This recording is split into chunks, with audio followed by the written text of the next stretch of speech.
December 1944, Belgium.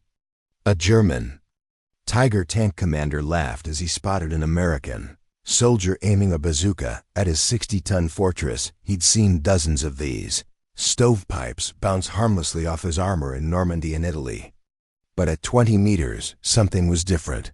The rocket punched clean through 100 millimeters of steel that had stopped British anti-tank guns cold.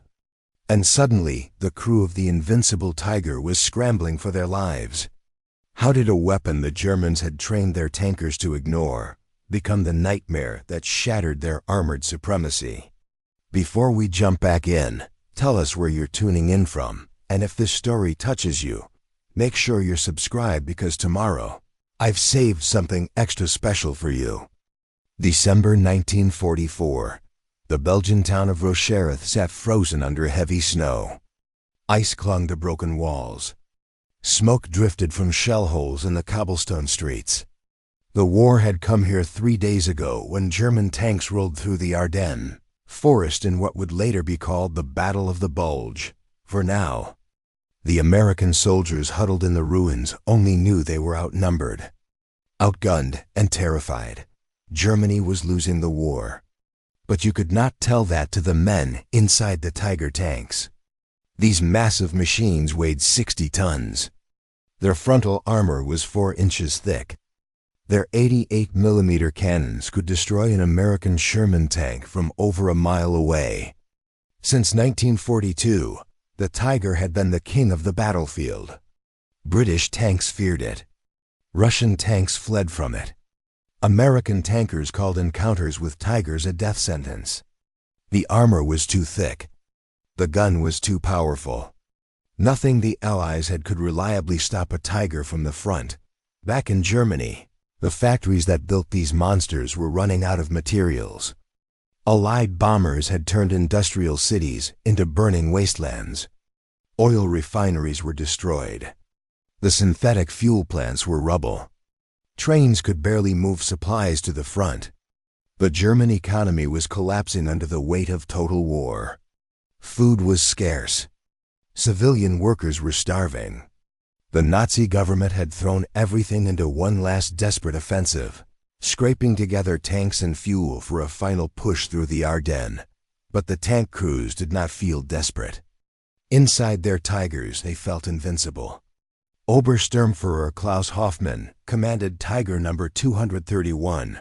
He was 28 years old. He had fought in Russia, Italy, and France. His tank had been hit 17 times by enemy fire. Not once had a shell penetrated the armor.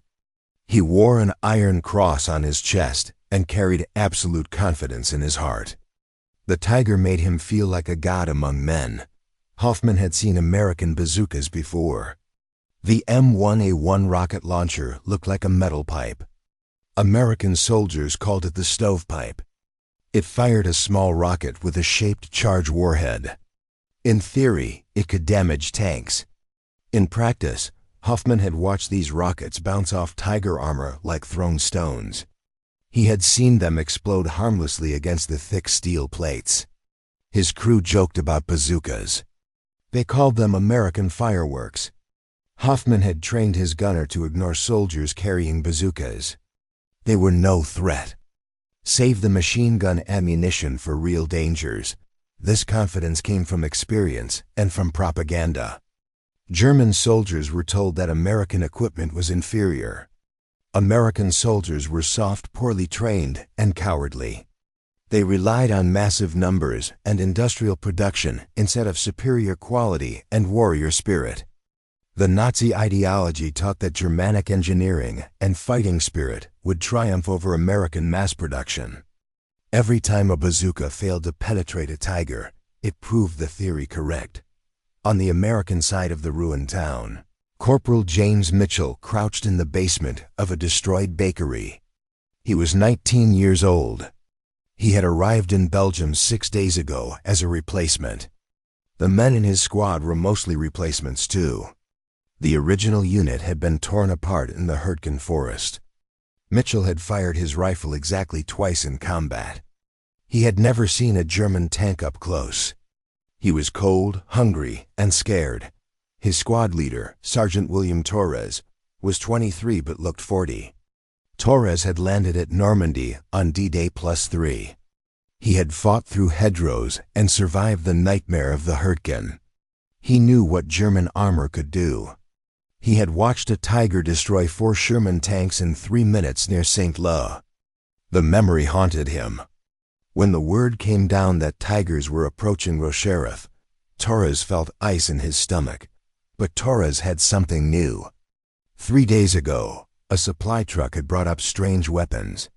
They looked like bazookas but bigger. Much bigger. The tube was 3.5 inches across instead of 2.36 inches. The rockets were twice as heavy. The weapon was called the M20 Super Bazooka. The supply sergeant said it could stop a Tiger. Torres did not believe him. He had seen too many weapons fail against German heavy armor. Still, orders were orders. His squad would hold this position. If a Tiger came down the street, they would fire the new bazooka. Mitchell was assigned as the shooter. He had fired the weapon exactly once during a hasty training session yesterday. The rocket had streaked away and exploded against a tree. The instructor said aim for the front of the tank where the armor meets the hull. Mitchell had nodded. He did not ask what would happen if he missed. He already knew. The town was quiet now except for distant artillery. The Germans were probing the American lines, looking for weak points. Their infantry had pulled back after bitter fighting. The Americans knew what came next. Tanks. Always tanks. The Tigers would come rolling through the streets, smashing resistance, and the infantry would follow to mop up survivors. It was the German way. Armor first, infantry second. Terror always. Torres positioned Mitchell at a second-story window overlooking the main street. The building had no roof. The walls were cracked and crumbling. But the window gave a clear view down the cobblestones. If a Tiger came, Mitchell would have 1 shot. Maybe 2 if he was fast and lucky. Torres would load the rockets. Another soldier would watch their backs. The rest of the squad was spread through other buildings, rifles ready. Knowing that rifles would do nothing against a Tiger, Mitchell's hands shook as he held the super bazooka. It was heavy. The metal was cold, even through his gloves. He tried to remember his training. Sight picture. Lead the target. Squeeze the trigger. Aim for the weak points. But where were the weak points on a Tiger? The instructor had not been specific. The front armor, he had said. That was all. Mitchell stared down the empty street and prayed the Tigers would go somewhere else. Hoffman's Tiger rolled forward slowly. The engine roared. The treads crunched ice and snow. Inside the tank, the crew moved with practiced efficiency. The driver watched the narrow street ahead. The gunner scanned for targets through his sight. The loader stood ready with shells. The radio operator monitored traffic from other tanks. Hoffman stood in the commander's cupola, head and shoulders above the turret, eyes searching the ruins. He had studied American tactics. They liked to hide bazookas in upper windows and rubble piles. They would wait until a tank was close, then fire at the side or rear where armor was thinner. Hoffman's response was simple. Move slowly. Watch the likely hiding spots. Use machine gun fire to suppress any infantry. The Tiger's armor would protect them from the front. Nothing the Americans had could hurt them from the front. 2 other Tigers followed behind Hoffman's tank. They moved in a column because the street was too narrow for spread formation. This was dangerous. Urban combat favored defenders with anti-tank weapons. But Hoffman was not worried. He had done this before in Italy, in France, in Russia.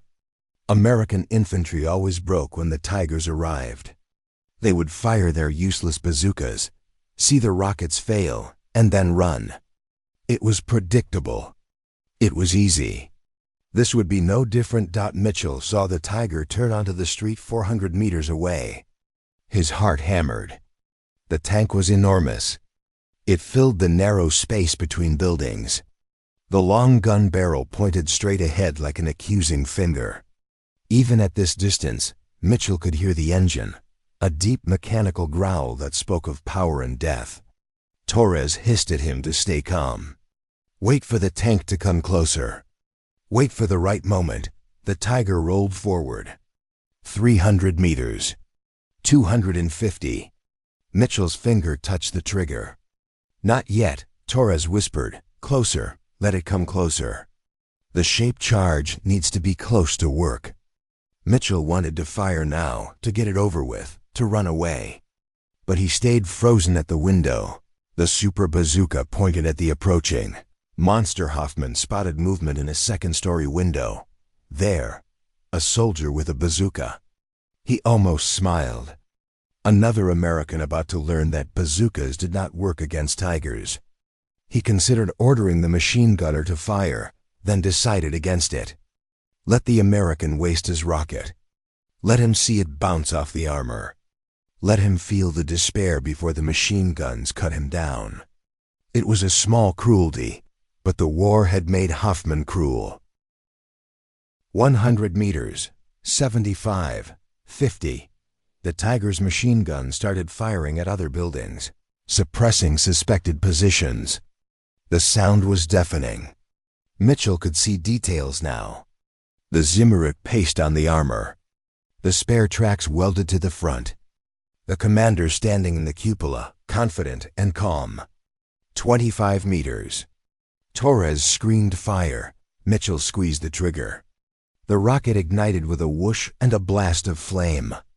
It streaked across the frozen air, trailing smoke. Time seemed to stop. Hoffman saw the rocket coming and felt no fear. He had seen this before. The rocket would hit. The armor would hold. The Americans would die, but something was different this time. The rocket did not bounce. It did not explode harmlessly against the surface. The shaped charge jet burned through 4 inches of hardened steel like a cutting torch through butter. The penetrator punched into the crew compartment at 3,000 meters per second. Metal fragments and superheated gas filled the interior of the Tiger. Men screamed. Ammunition ignited. In one instant, the invincible fortress became a burning coffin. Hoffman felt the impact before he heard it. The Tiger lurched sideways as if kicked by a giant. Heat washed over him from below. The radio operator's scream cut through the intercom, then went silent. Smoke poured up through the turret basket. The smell hit him next, burning metal and worse things. He had been inside tanks when they were hit before, but always by large caliber guns, and always the armor had held. This time the armor had failed. A bazooka had done this. An American bazooka. He pulled himself from the commander's cupola and fell to the street. His driver stumbled out next, face black with soot, eyes wide with shock. The gunner crawled from the turret hatch coughing. 2 men did not come out. Inside the Tiger, ammunition began to cook off. Small explosions popped and cracked. Black smoke rolled from every opening. Hoffman stood in the snow and stared at his tank. There was a hole in the frontal armor. Not a dent. Not a scratch. A hole, clean edges. Punched straight through. Impossible. The 2 Tigers behind him in the column had already reversed away from the burning wreck. Their commanders had seen what Hoffman refused to believe. The invincible Tiger could be killed by infantry. From the front. At close range. With a weapon they had been trained to ignore. The tactical situation changed in an instant. The advance stopped. The following tanks began scanning every window, every doorway, every pile of rubble with new respect and new fear. Hoffman walked to the front of his Tiger. Heat radiated from the metal. He reached out and touched the edge of the penetration. The steel was still hot. The hole was perhaps 10 centimeters across, perfectly round, with the edges folded inward. He had seen Tiger armor hit by Russian 85mm guns that left only deep dents. He had seen British 17-pounder rounds that cracked the welds but did not penetrate. This hole was clean, complete, total defeat of the armor. Preparing and narrating this story took us a lot of time, so if you are enjoying it, subscribe to our channel, it means a lot to us. Now back to the story. His mind raced through explanations. Perhaps the armor had a flaw, a weak point in the casting. Perhaps this particular plate had been made with bad steel during the material shortages. Perhaps it was a lucky shot that hit at exactly the right angle. He wanted to believe these things because the alternative was too terrible. The alternative meant that American industry had solved the problem. They had built a weapon that worked. If every American infantry squad had these new bazookas, the Tiger was no longer invincible. The entire doctrine of armored warfare had changed. The two surviving Tigers pulled back to a safer position. Hoffman and his surviving crew were picked up by infantry and sent to the rear. He sat in the back of a half-track, still stunned, still trying to understand. The other soldiers asked what happened. Hoffman told them a bazooka had penetrated his Tiger from the front. They did not believe him. One soldier laughed and said he must have been hit by a tank destroyer. Hoffman shook his head. He had seen the soldier in the window. He had seen the tube. It was a bazooka dot in the ruined bakery. Mitchell sat on the floor shaking. He had done it. He had stopped the Tiger. Torres was slapping his back and shouting. The other squad members were cheering. Someone handed Mitchell a canteen, and he drank without tasting. His ears rang from the backblast. His shoulder ached from the recoil. But he was alive, and the Tiger was burning in the street. The massive German tank that had terrified him was now a smoking wreck. Torres immediately understood what this meant. The new bazooka worked. Actually worked. Against a Tiger, from the front. At close range. Every assumption about infantry helplessness against heavy armor was wrong. He started thinking tactically. If one rocket could stop a Tiger, then infantry could hold positions that previously required tank destroyers or artillery.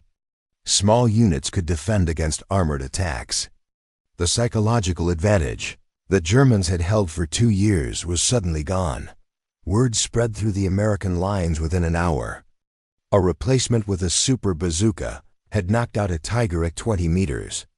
Officers came to inspect the wreck. They measured the hole. They photographed the damage. They interviewed Mitchell and Torres. The intelligence reports went up the chain of command immediately. By evening, every infantry company in the sector knew that the new bazooka could kill Tigers.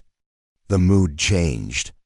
Men who had been preparing to retreat now talked about holding ground. The contrast between the two armies became stark. The German army had bet everything on quality. Each Tiger took months to build. Skilled workers assembled the complex transmission, the precision optics, the overlapping road wheels. The armor plates were face-hardened steel produced in specialized furnaces. The 88mm gun was a masterpiece of ballistics. A single Tiger cost 250,000 Reichsmarks. Germany had built only about 1,300 Tigers total. Each one lost was a strategic defeat. America had taken a different path. The super bazooka was simple. A steel tube. A basic sight. A shaped charge warhead that used physics instead of precision manufacturing. Any factory could make the parts. Any soldier could learn to fire it in an hour. The weapon cost about $600. America was producing them by the thousands. By the tens of thousands. Mitchell's bazooka was one of countless identical copies rolling off assembly lines in Pennsylvania and Michigan. If it was lost or destroyed, 100 more would arrive next week. This was American industrial philosophy made real. Not perfect weapons for elite soldiers. Good enough weapons for everyone. The Sherman tank was worse than the Tiger in every technical measure. But America built 50,000 Shermans. The M1 Garand rifle was not the most accurate in the world. But every American soldier carried one. The Super Bazooka was not as elegant as a German anti-tank gun, but every infantry squad could have one, ready to fire, positioned anywhere. Over the next 3 days, more reports came in. Another Tiger destroyed by a bazooka near Krinkled. A Panther tank disabled by a bazooka team in Würzfeld. A King Tiger, the heaviest tank in the world with even thicker armor, stopped by 2 bazooka hits in Buchenbach.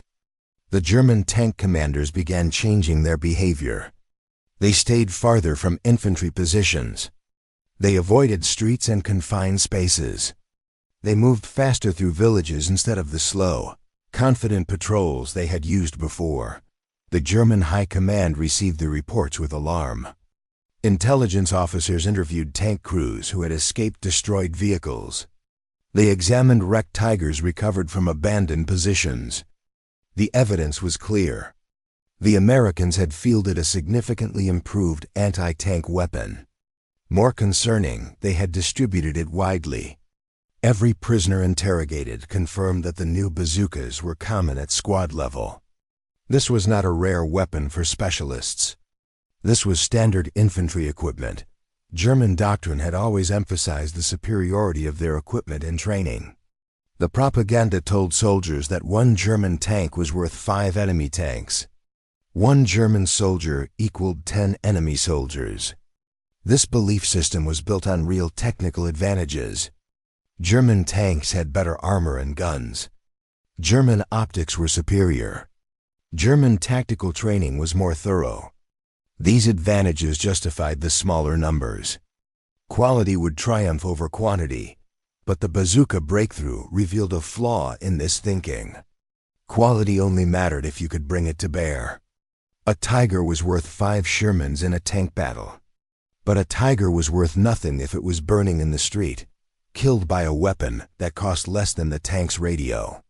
The careful calculations of tank versus tank combat became meaningless. When infantry could kill tanks reliably, the psychological impact spread through both armies. American infantry gained confidence. They had a weapon that worked. They could fight back against armor. The terrible helplessness they had felt when Tigers approached was replaced by grim determination. Men volunteered to carry the Super Bazooka. Officers developed new tactics built around bazooka teams. Defensive positions were designed to give bazooka shooters clear fields of fire at close range. German tankers lost their sense of invincibility. The Tiger crews had operated with the certainty that their armor would protect them. That certainty was gone. Now every window might hide a weapon that could kill them. Every pile of rubble might conceal a soldier with a rocket. The stress was enormous. Tank commanders became hesitant. They called for more infantry support. They demanded reconnaissance before advancing. The bold, aggressive tactics that had made German armor feared became cautious and slow. Mitchell became something of a legend in his battalion, though he did not feel like a hero.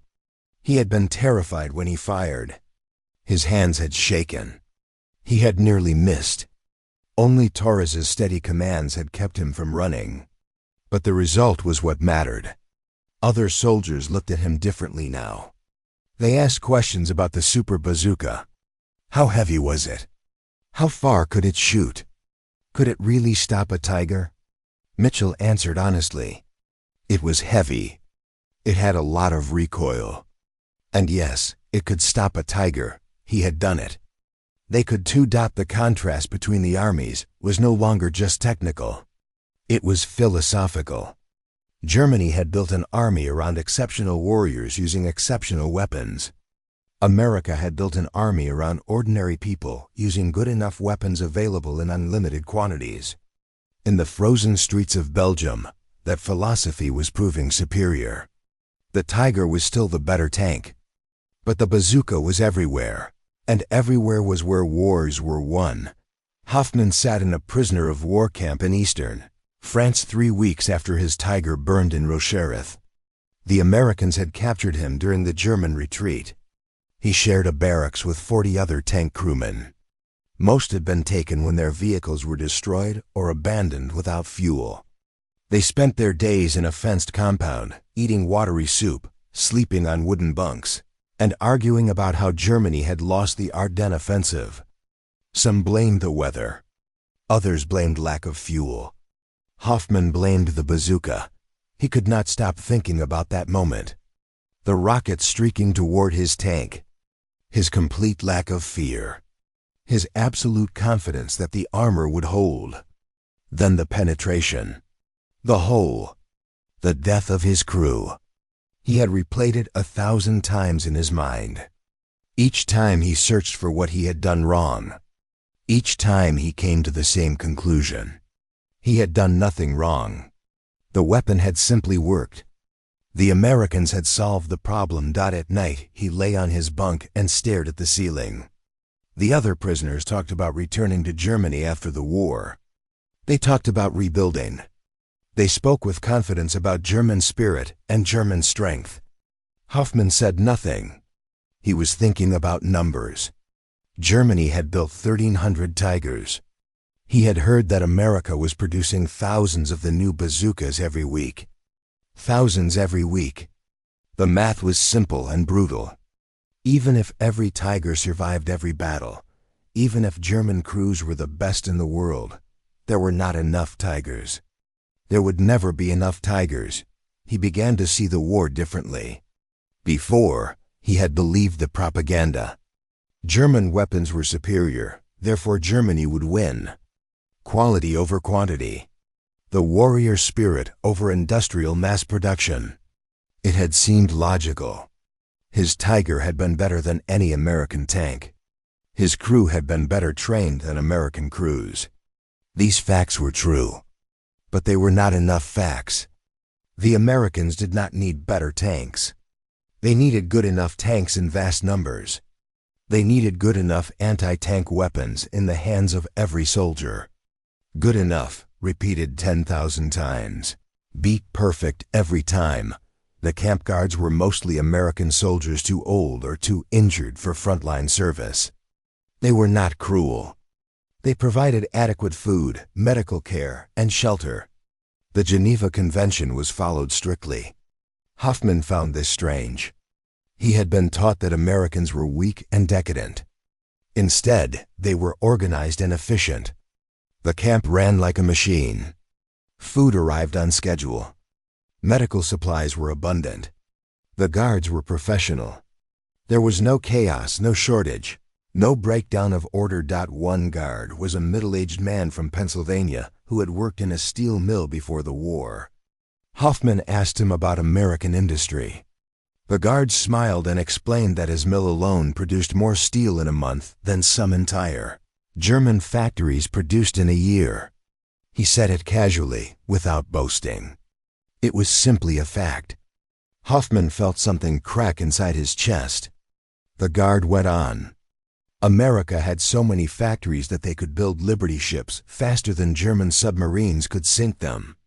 They produced so many trucks that they gave thousands to the Russians. They made so much ammunition that it was easier to fire 10 shells than to carefully aim one. Hoffman thought about his Tiger, the overlapping road wheels that required hours to change, the complex transmission that broke down frequently, the precision optics that needed careful adjustment, the specialized tools required for every repair. His tank had been a masterpiece. It had also been impossible to maintain in the field without expert mechanics and specialized parts. Meanwhile, American soldiers were stopping Tigers with a tube and a rocket. No special training needed. No complex maintenance. Point and shoot. He began talking with other prisoners about what they had seen. A Panther commander described being hit by 3 bazookas in 1 minute. The first disabled his tracks. The second killed his engine. The third penetrated the side armor. 3 different soldiers, 3 different positions, 3 hits in 60 seconds. In Russia, he said, they would have faced maybe 1 anti-tank rifle in an entire village. In Belgium, every ruined building had a bazooka. A Tiger driver from another unit told about watching American fighter bombers destroy an entire panzer column. The planes had come in waves, When one was shot down, two more appeared. They carried rockets, bombs, and machine guns. They attacked for 2 hours without stopping. The driver had counted 37 different aircraft. 37. He asked where Germany had 37 of anything anymore. Where were the 37 Tigers, the 37 planes, the 37 trains full of supplies? They did not exist. Germany was running on empty while America was overflowing. The moment of full realization came during a work detail. Hoffman and 20 other prisoners were assigned to unload supply trucks at the camp warehouse. The trucks arrived one after another in an endless stream. Each truck was identical. Each carried crates of food, medicine, clothing, and equipment. Hoffman watched the drivers. They were young, bored, and casual. This was routine for them. Nothing special. Just another day of moving supplies from the port to the camp. One driver sat on his bumper eating an orange, while the prisoners unloaded his truck. An orange in January. Hoffman had not seen an orange in Germany since before the war. This American soldier ate it without thinking, tossed the peeling aside, and lit a cigarette. The cigarettes came in small green packs, 22 a pack, and the Americans threw away half-smoked ones. Hoffman picked up a discarded cigarette and looked at it. This was wealth. Casual, thoughtless wealth. The driver had an orange and cigarettes to waste because America had more oranges and cigarettes than it knew what to do with. That night, Hoffman tried to explain to the others what he understood. Germany had fought the war like a craftsman making the sword. Each weapon was carefully made. Each soldier was thoroughly trained. Each battle was precisely planned. It was the German way. Excellence and precision. But America had fought the war like a factory making nails. Thousands of nails. Millions of nails. More nails than anyone could count. The nails were not beautiful. They were not masterpieces. They were just good enough, and there were so many of them that it did not matter if some bent or broke. Some prisoners argued with him. They said German soldiers were still braver. German weapons were still better. German tactics were still superior. Hoffman agreed with all of it. Then he asked the question that ended the argument. If we were so superior, why are we in this camp? Why did we lose? The others went silent. They had no answer. The truth was too painful. They had been better. They had still lost. Being better was not enough that he thought about the bazooka again. The weapon that had destroyed his world. It was not a beautiful weapon. It was a tube with a trigger. Any factory could make it. Any soldier could use it. It would never win a design award. It would never be displayed in a museum as a triumph of engineering. But it worked. It stopped tigers. And there were thousands of them. That was the lesson. Excellence without abundance was a path to defeat. Hoffman began to see how the propaganda had lied. Not about German weapons being good. They were good. The lies were about what good meant in modern war. The Nazis had taught that quality always beat quantity. That German spirit and German engineering would overcome any numerical disadvantage. It was a comforting belief. It made the soldiers feel special. It justified the sacrifices. But it was wrong. In modern industrial warfare, quantity was its own quality. 1,000 good weapons beat 100 perfect ones. He remembered his training. The instructors had emphasized the Tiger's advantages. The thick armor. The powerful gun. The superior optics. They spoke with pride about how a single Tiger could defeat 5 enemy tanks. And it was true. In a tank battle, 1 Tiger was worth 5 Shermans. But wars were not won by tank battles alone. Wars were won by logistics, production, and distribution. America did not need to win every battle. They just needed to show up to every battle with more soldiers, more weapons, more supplies, and more will to continue. The contrast was everywhere in the camp. The guards had new uniforms that fit properly. The prisoners wore whatever they had been captured in, now worn and patched. The Americans had medicine for every illness. The Germans had learned to endure sickness. The mess hall served food that was plain but sufficient. No one was starving. No one was freezing. It was not luxury. It was adequacy multiplied by industrial scale. Hoffman thought about Germany. The cities were being bombed to rubble. The factories were destroyed or out of materials. The railroads barely functioned. Food was scarce. Children were hungry. And here he sat, a prisoner, eating better than German civilians. That fact alone spoke volumes about relative strength. America could feed its enemies better than Germany could feed its own people. The wealth gap was not just large. It was UNBRIDGEABL. He wondered what would happen when the war ended. Germany would be destroyed, defeated, occupied. The great armies would be disbanded. The mighty weapons would be scrapped. The proud nation would be humbled. And somewhere in America, factories would still be running, still producing, still building an endless stream of good enough products that worked. The bazooka would be replaced by something newer. The process would continue. That was the real horror. America had not strained to beat Germany. They had simply applied their industrial system to war and turned out victory like they turned out automobiles. The ideological collapse was complete. Hoffman had believed in German superiority. He had confidence in quality and training and courage. Those things were real. They mattered. But they had not been enough. The lesson was harsh and undeniable. Modern war required modern industry. Without the factories, the resources, and the ability to produce weapons by the millions, courage meant nothing. Excellence meant nothing. The Tiger was the best tank in the world, and the Tiger had lost to a tube that cost $600. Up next, you've got two more standout stories right on your screen. If this one hits the mark, you won't want to pass these up. Just click and check them out. And don't forget to subscribe and turn on the notification bell so you don't miss any upload from us.